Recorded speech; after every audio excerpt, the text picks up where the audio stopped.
He goes around and fills up cooling hoppers on all the little hit and miss engines if they need water. That's a nice home built.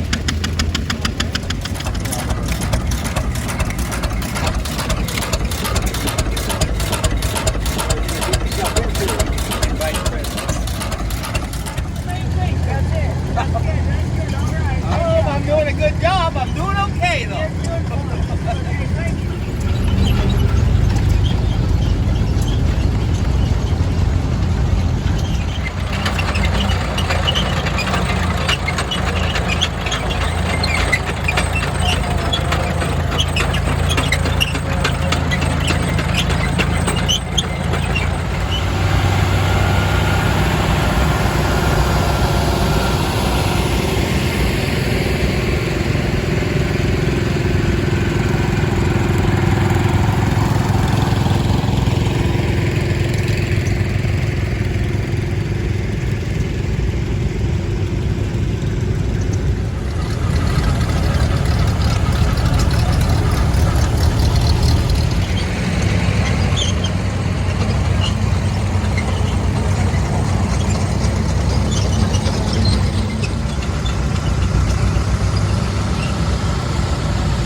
Here's a heavily modified little Farmall Cub.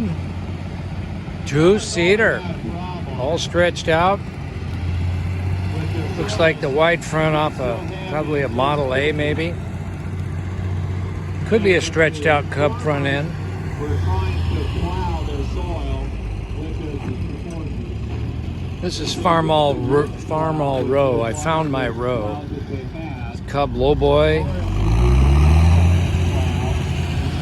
Cub demonstrator. Cub high boy. This is rare. You have a point that sucks down into the soil. Then you have a share that comes up and the moldboard will put the soil over. Farmall AV. So John Deere took a look at that. This model eventually became the Super A. I'm trying to think. I can't remember what the AV stands for. Well, the only spindle he could I'll have to find do some was a research. saw blade. So he went and he Here's found another a saw one. blade, and these were all made in Scotland. So they had brought them over on the ship. So he Farmall went 130. and heated up his forge. Farmall H high crop. A steel plow. And he put it into the ground.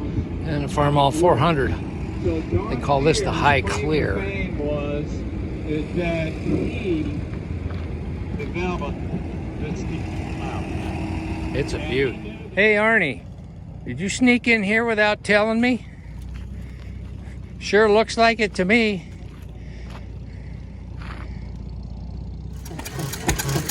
Well, this is familiar. Much nicer than mine. I found my pump jack's little brother. I never realized they made them this small. And it's a Jensen. Looks like it's being powered by a 3-horse economy. Unfortunately, the owner's not here right now, so it's not running. Well, it's time to wrap it up. The Welton Annual Tractor Show, Southwest Forgotten Iron, Welton, Arizona. We've had a good time. This video is getting pretty long.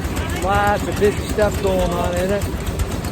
But my old pal Jim and I are going to probably be here for about another half an hour, and then it's time to shut her down.